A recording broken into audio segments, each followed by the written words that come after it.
The grand chamber of the Galactic Council was shaped like a spiral shell, each seat curled inward toward a hollow silence in the center.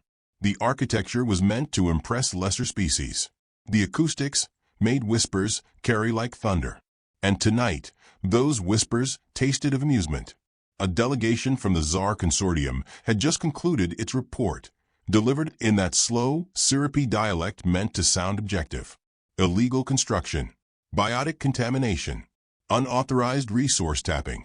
The human outpost designated Delta Red has been neutralized in accordance with Treaty 17.1 of the Colonial Ethics Charter. That final word, neutralized, hung in the air like a bloodless guillotine. Laughter followed, not crude, but dry and nasal, the kind of polite contempt that only ancient species had mastered. The Coloan delegate let out a trilling hum, flicking its 4 eyelids in smug rhythm. The Zelvari rep cracked open its pollen sac in glee. Even the Auga, usually restrained, allowed a color shift of violet, the alien equivalent of a smirk. And among them, in seat 73B, 8th tier, rear quadrant, sat a man. He didn't fidget. He didn't tap the comlink in his ear.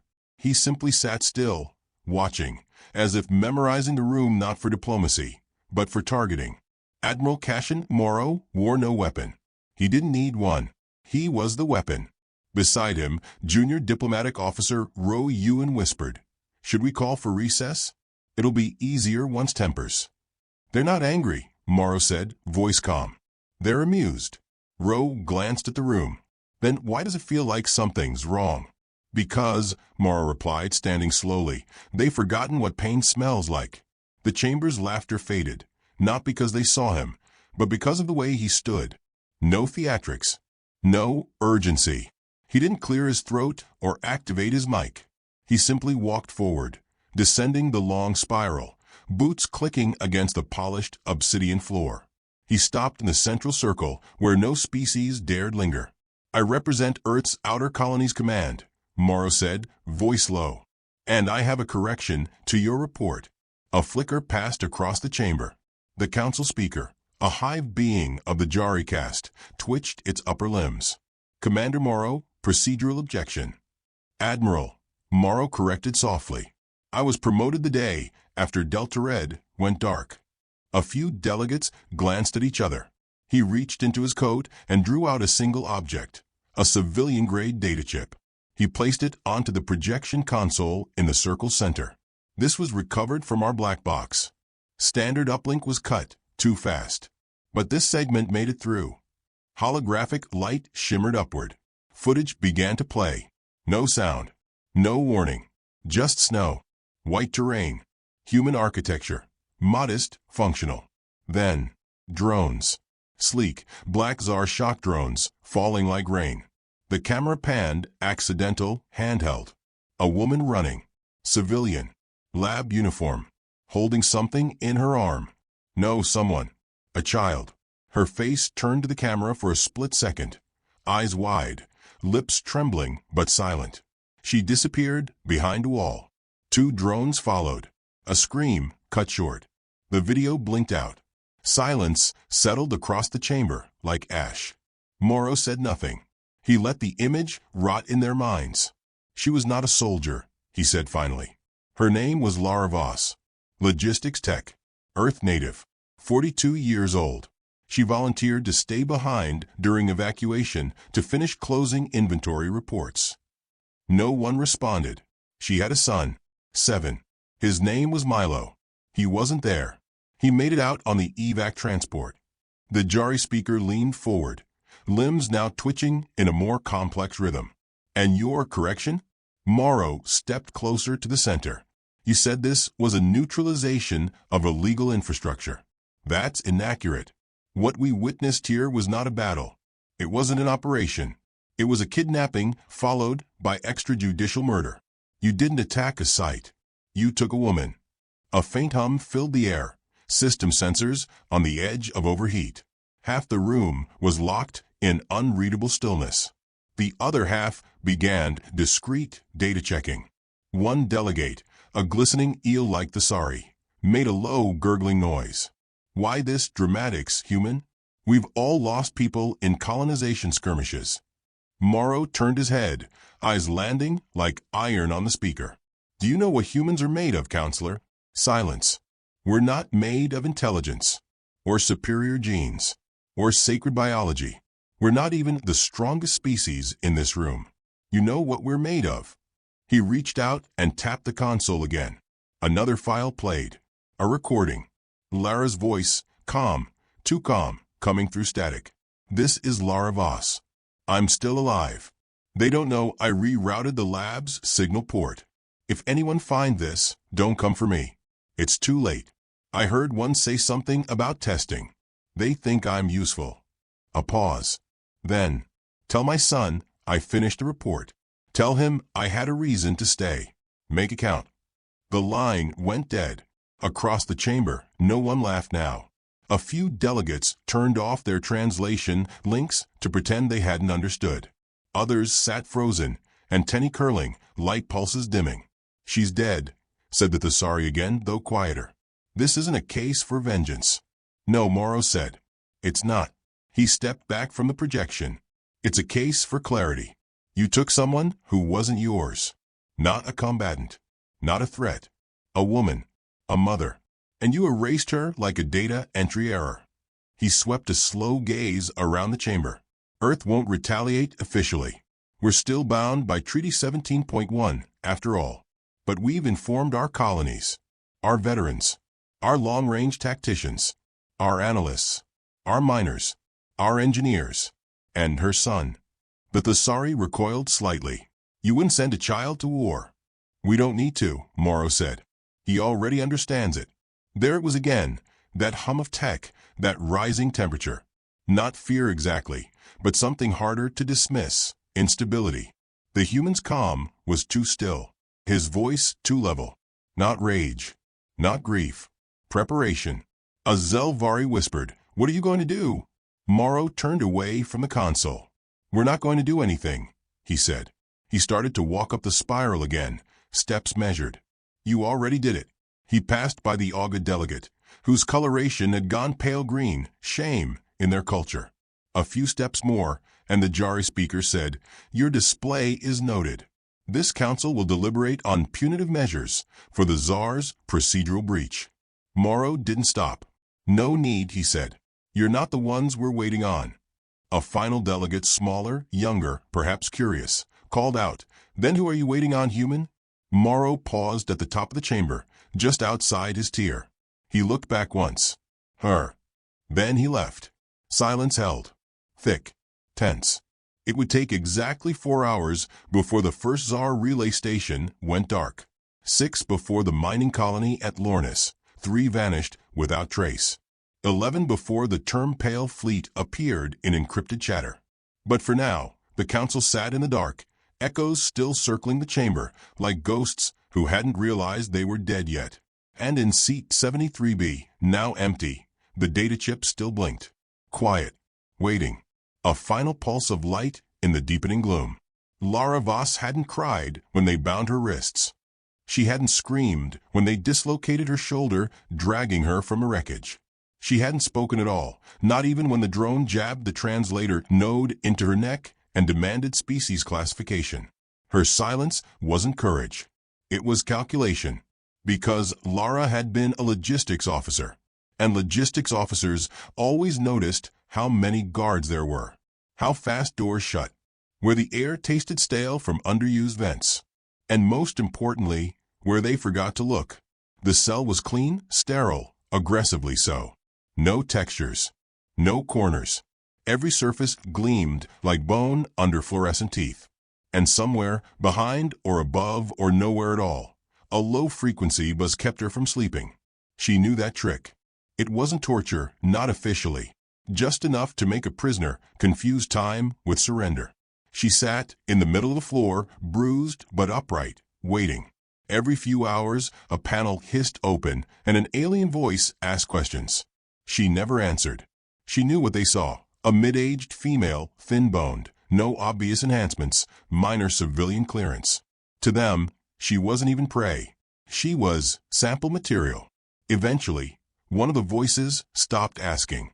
Instead, it lingered. "You're not what I expected," the voice said. Male, or the closest thing their species made to it. Most humans panic by now. She turned her head slightly, meeting the lens. Her lips curved into something not quite a smile. Maybe you're not asking the right questions. That earned silence. Not confusion. Curiosity. He entered minutes later, a czar officer by the silver slit of his badge. Taller than most, gray exoskin threaded with data veins. His eyes, if they were eyes, blinked sideways in patterns she couldn't parse. But his arrogance? That was universal. I am Tar Zivek, Colonial Intelligence Acquisition. You may address me as Overseer. Lara blinked once. You may address me as Technician Second Class. I was informed you refused species classification. I'm not a classification. I'm a person. He made a note on a panel embedded in his arm. You are a civilian asset captured during enforcement of Treaty 17.1. You possess no military-grade enhancements, no strategic implants, and your cognitive resonance is within low-band tolerance. That makes you cargo. Lara tilted her head. Cargo doesn't talk back. A pause. She felt it before she saw it. A thin ripple of tension in the room's temperature. He didn't like that. You are here because something about you triggered a legacy protocol, he said. Your DNA marker registered a match to something we cataloged in the early invasions. There are gaps in our records. We will close them. Lara's voice was quiet. What early invasions? Tar's Ivek turned slightly toward the wall. A section of it shimmered into a screen. Footage played, grainy, distorted, old. Images of human soldiers, panicked, underarmed, dying in fire. But not all. One woman stood amidst burning trees, a blade in one hand, dragging a wounded alien by the throat. Another, a man, bleeding from the eyes, launched himself into a troop carrier engine and laughed while doing it. They fought like zealots, Tar said. They weaponized grief. They broke patterns. Our models failed. He turned toward her. You carry that strain. Lara let that settle before answering. So you think it's genetic? It must be. She almost laughed. No, Overseer. That part of us? You can't find it in blood. It's what we build when no one comes. He blinked once, then left. She sat in silence again. 3 cells away, someone was sobbing. A different species. Someone who'd broken already. Lara closed her eyes. She remembered Milo's drawing tucked into her field tablet. 3 stick figures holding hands. Mommy, me, and Lucky, the family dog. She tucked it into the lining of her uniform before the evacuation. She didn't know if the retrieval teams found it. She hoped not. Let them believe she'd kept it. Because she had. Back in the council chamber, the recording was playing again. Slowed. Analyzed. Morrow stood off to the side while strategist Rhea Nail, Fleet Command, outside, manipulated the hologram with a surgeon's precision. Here, she said. Frame 612. Look at her foot. The image paused on Lara mid-sprint. Her heel turned slightly, pushing a drone's plasma bolt just wide of the child. She blocked it, Rhea said. Deliberately. She had no combat training, said Royuan. No formal training, Rhea corrected. But her dossier says she passed 3 simulator modules at Command Academy. Failed the final on purpose. Said she didn't want to fight, just support. Morrow didn't look away from the screen. She knew the line between logistics and war is just timing. And now they've made her a symbol.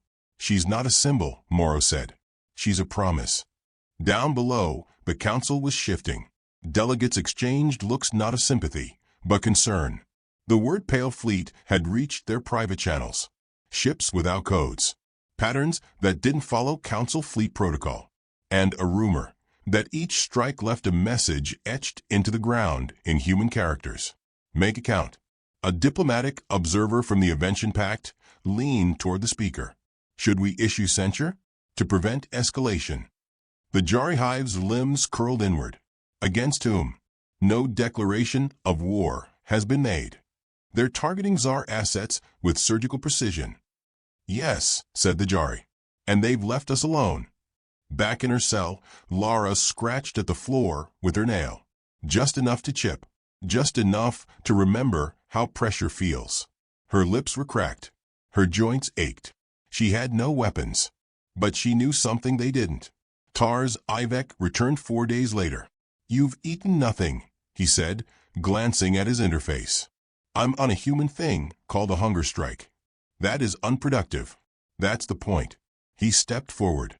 "What do you want?" She looked up, slow and even. "To be more than cargo." That night, the facility alarms triggered for the first time. No breach. No missing data. Just one section of internal comms going down. Minor. Forgettable. But inside her cell, Lara smiled faintly.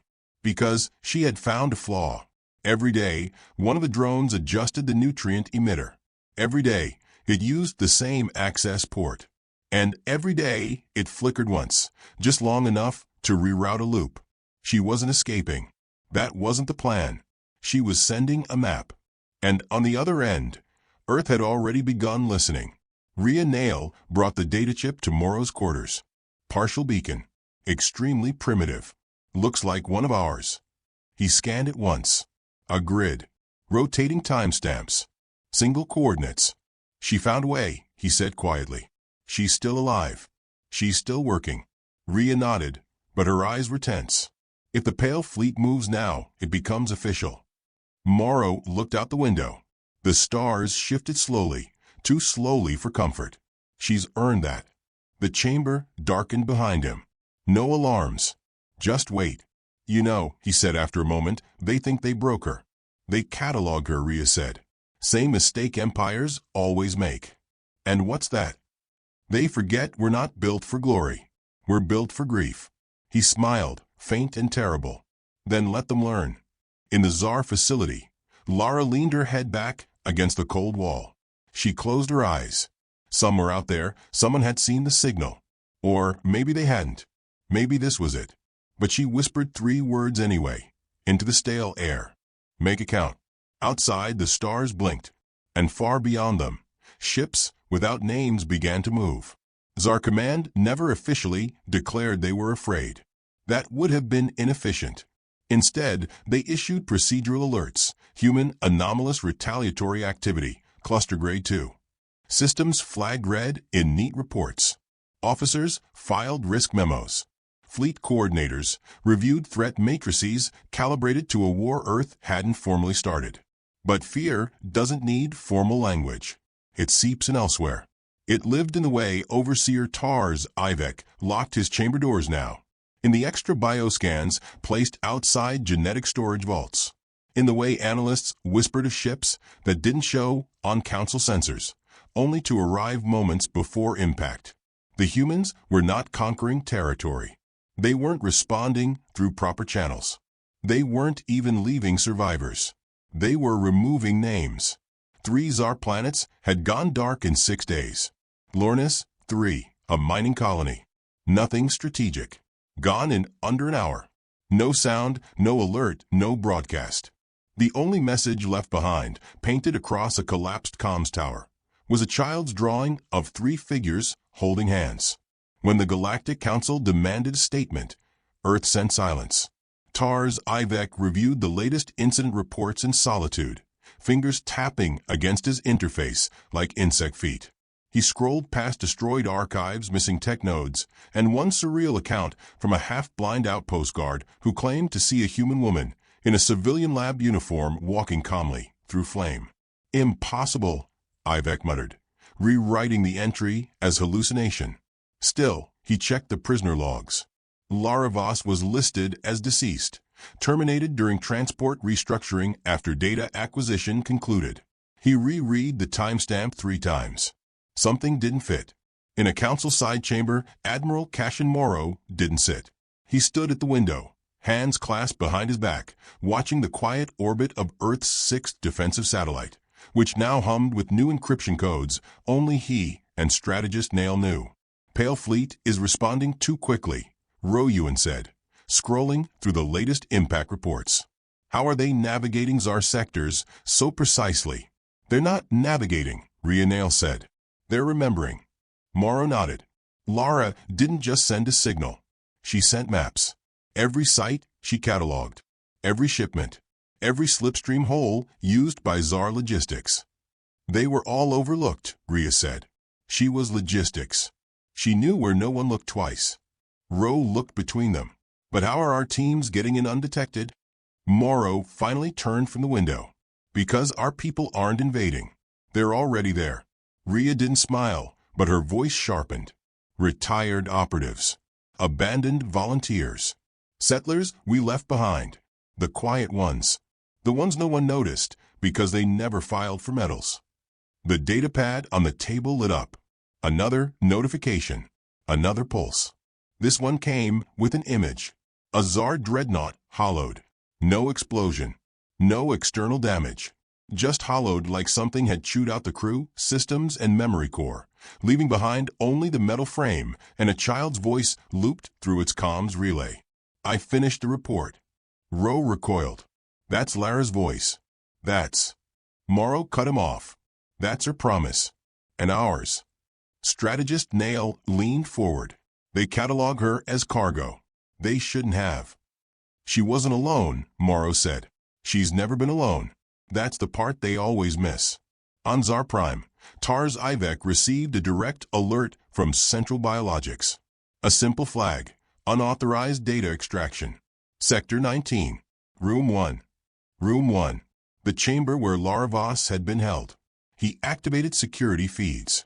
Nothing but static. Worse, looped static. Someone had overwritten the timestamp with a recursive encryption pattern based on Earth nursery rhymes. Child code. Human fingerprints. But too advanced. It couldn't be hers. Unless she'd planned this before she was taken. He activated planetary lockdown. But the silence didn't respond. 3 hours later, a council of Zar military directors gathered in panic. Reports were stacking. Burnt facilities, corrupted AIs, human phrases etched into server cores. Make it count. Logistics never forget. You took her. You take us all. This is psychological warfare, said one. No, said another. It's logistical. TARS Ivek slammed his fist on the table. They're dismantling us from the inside out. Like we're the ones being inventoried. A third director spoke carefully. Perhaps it is time to involve the council formally. We'd have to admit a failure, Ivek growled. They'll strip us of regional authority. They might already be doing so. A silence fell. Then a new alert. Red. Unclassified. A ship had entered the system. No code. No origin. No crew manifest. Just a name pulsing in a language only humans used. Lara. It didn't fire. It broadcasted. A single image, a diagram. An old logistics map of Zar's internal network, used, outdated, and now weaponized. Each node marked not with coordinates, but with symbols from Lara's logs. She hadn't just mapped their infrastructure. She'd personalized it. Left comments. Color codes. Efficiency ratings. She'd left judgment. And now humans were delivering it. Back in Earth orbit, Morrow studied the reports with still eyes. She sent us a ledger, he said quietly. And what do we owe? Rhea asked. He didn't answer. He just uploaded the final command packet. Pale Fleet units shifted course mid-warp. Each was heading to a node Lara had labeled critical. All had been ignored by Zar Central Command for decades. None were military, but everyone kept the Empire alive. Fuel, water, food, data, culture. They would all vanish. By the time Zar's central AI attempted to counteract the network intrusion, it was too late. The attack wasn't fast. It was methodical, surgical. Human teams didn't need to breach defenses. They turned off supply chains. They corrupted documents. They reversed billing processes. They updated manifest routes to send resource convoys into stars. One by one, the lungs of the Empire stopped breathing. No war cry. No anthem. Just silence. And inside that silence, Lara's voice again, stitched into every closing report. This is the end of my shift. Inventory complete. Zar Prime's sky flickered with red. And in a private bunker, TARS Ivek stood facing the screen that no longer responded to his commands. His species prided itself on control, on efficiency, on preemptive precision. And yet, Here he stood, outmaneuvered by a human logistics technician who hadn't fired a single shot. He whispered, almost reverently, "How did you do this?" Behind him, a soft sound. Not the hiss of hydraulics. Not the whine of drones. A boot step. Just one. He turned slowly. A figure stood in the threshold. Armor, but worn. Scarred.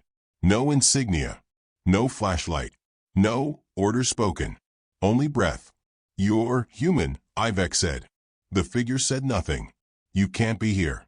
Still nothing. "Where is your command code?" "What fleet?" "What?" The human pulled a small object from a chest pouch. It was a folded piece of paper. A child's drawing. Mommy, me, and Lucky. It was laid gently on the console. Then the human turned and walked away. No shot fired. No door closed. Just the echo left behind, humming like a lullaby. In the darkness, Ivek heard the child's voice again from the drawing. A whisper in a foreign tongue, translated perfectly now. "This is what comes for you now." The chamber was smaller this time. Fewer seats. No translators humming, no echoing preambles or pomp. Just a tight circle of species who weeks ago would never have shared the same orbit, now gathered under a banner of necessity. It wasn't peace they sought. It was clarity. And even that seemed too fragile. The council had fractured. Tsar's empire, once a pillar of colonial regulation, had gone dark across half its systems. Their military corps were silent. Their AI hubs unresponsive. 43 outposts no longer appeared on long-range scans. The data had no pattern, until someone realized it was shaped by her. In the war room overlooking Earth's strategic core, Admiral Cassian Morrow stood alone. He wasn't armored. He wore no ceremonial dress, no medals, no blade. Just dark fabric unadorned. Practical. And beneath it, the quiet press of memories like ash in his lungs. On the screen before him, the last 12 messages from the pale fleet ticked past. Node 19 neutralized. Signature left. Tunnel relay rerouted. Protocol incomplete. Depot X for dissolved. Audio confirmed. Lullaby plays at 38 Hz. And beneath them, a simple status log. Lara protocol active. He closed his eyes. Lara had always been precise. Even her handwriting had corners. She'd never raise her voice in a meeting, but her notes could correct a general strategy with a single underline. She believed logistics was the heartbeat of war, not its spine, not its sword arm, but the rhythm that decided whether a species lived long enough to matter. And they'd stolen her like spare parts. He thought of her son, Milo, quiet child, obsessed with patterns and dogs, no longer asking when his mother would come home. Now asking how fuel cells worked, asking what silent ships meant. Morrow opened a comms line. Strategist Nail's voice came through immediately. "Sir, Council sent updated attendance. They've requested your presence. Security. Loose. Afraid, but pretending otherwise. All eyes on you." He said nothing for a moment. "Then is it ready?" "Yes. We confirmed. If you give the signal, they'll see her. All of her." He didn't smile. Didn't blink. Good. Hours later, the chamber doors slid open with a sound like breath held too long. Morrow entered alone. 37 species turned to face him. Their expressions unreadable. Light pulses shifted. Antennae twitched. Neural signatures rose. But none of them spoke first. Not anymore. He walked to the center. No pedestal. No podium. Just the ring of judgment they'd once used to try lesser species. Now it was their anchor. The Jari speaker flicked its limbs in greeting. Not warm. Not hostile. Just diplomatic. "Admiral Morrow, you requested this session." "No," he said softly. "You did." He placed a small device on the central table. It was no weapon. No code disruptor. Just a simple playback unit. Outdated, even quaint. "Play it," he said. No one reached for it. It activated anyway. The chamber darkened. A blue glow shimmered into shape above them. A woman's face. Pale. Bruised. Eyes wide but unbroken. She looked not at the aliens, not at the camera, but somewhere beyond them all. This is Technician Lara Voss. Human. Civilian. Logistics Division, Earth Colonies. Subject to illegal detainment by the Tsar Consortium under fabricated charges. This is my final report. She coughed once. Blood darkened the edge of her mouth. Her voice never wavered. If this is being viewed, I am presumed dead. I've encoded my work. Every site I catalogued. Every blind spot. Every corridor they forgot they used. She paused. Her gaze hardened. You thought I was cargo, but I was the manifest. The image flickered. Delegates murmured, soft and sick, with a dread they couldn't translate. The Thessari ambassador broke the silence. You've orchestrated the collapse of a regional empire with a technician's notes. No, Mara replied. She did. She's gone, the Zelvari delegate hissed. What justice is left in desecrating an empire for one? Moro's gaze landed sharp and cold. Say it. The delegate faltered. One civilian? She wasn't just a civilian, Moro said. She was ours. The room stilled. Even the biolights dimmed. You burned her alive. You studied her brain waves while she died. You recorded her final breath and marked it as non-critical acoustic data. You cataloged her suffering and uploaded it into a lab queue. His voice dropped, but the weight of it deepened. We found that file. No one moved. You didn't just murder someone we loved, he said. You dissected the wrong thing. You thought humans were meat with potential. But we are grief in motion. We are pattern and pulse and the silence between screams. We survive long enough to become nightmares. The playback shimmered again. A map now. Systems going dark. The Invention delegate leaned forward. Is this what you are now? Executioners. No, Morrow said. We're logisticians. Another voice, calm, analytical, cut in from a corner speaker. Rhea Nail. Galactic law states a non-military target taken by force may trigger Article 7 emergency countermeasures. The Jari twitched. But those require evidence, Nail said. We have it. Confession. Data logs. Biometric trail. Another map lit up. Dots blinking out one by one. You ignored every early warning. You laughed when we protested. You filed her soul under materials inventory. Morrow turned back to them. Now, you know what happens when we file you back. There was no uproar, no outrage, just stillness, cold, endless. And then a new sound, soft but cutting. Laughter. Someone laughed. Low, ragged, human. The council turned. In the far back, a door had opened. A figure stood there, thin, pale, upright. Lara. Her body bore the scars of captivity. Hair singed at the ends, one arm in a light exocast, but her spine was straight. Her eyes did not flicker. She stepped forward. Silence cracked like ice beneath each step. Morrow did not look surprised. You didn't tell them, she said. They wouldn't have believed me. One of the delegates half rose. This is a trick. The data confirmed her death. Tsar data, Lara said. They marked my neural signal as terminated because I marked it that way. Her voice was softer than Morrow's, but worse. More cutting. She was not here for vengeance. She was here for completion. I wasn't dead, she said. I was hiding. And working. Because that's what logistics does. We finished the job. Her gaze swept across the room. No rage. No tears.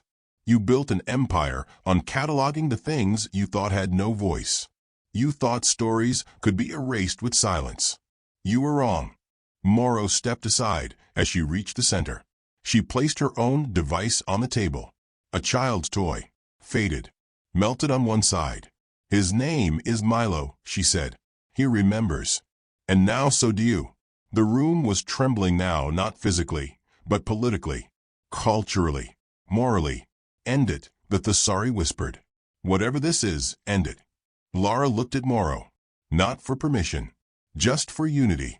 He nodded once. Strategist Nail's voice returned. Final phase online. In space, above the galactic core, 31 ships activated. They did not fire. They broadcasted. A signal, coded, musical, fractal. Lara's voice. This is the end of the report. Closure achieved. Ledger clean. And across the sectors, every remaining Tsar stronghold went dark. No violence. Just off. Systems scrubbed. Names removed. Locations overwritten. The empire didn't fall. It was forgotten. The council chambers sat frozen. You didn't burn them, one whispered. No, Morrow said. We deleted them. Why? Lara answered. Because they made a mistake. They thought we wanted revenge. She looked to each of them. We wanted understanding. And then she turned. Walked to the door. Paused once, hand on the panel. You remember this, as the day Earth became terrifying. Morrow followed, saying nothing. Behind them, the council sat in the silence after fire. And far, far away, a child named Milo pressed his palm against a screen, watching the stars blink one by one, with the knowledge that someone somewhere made every moment count.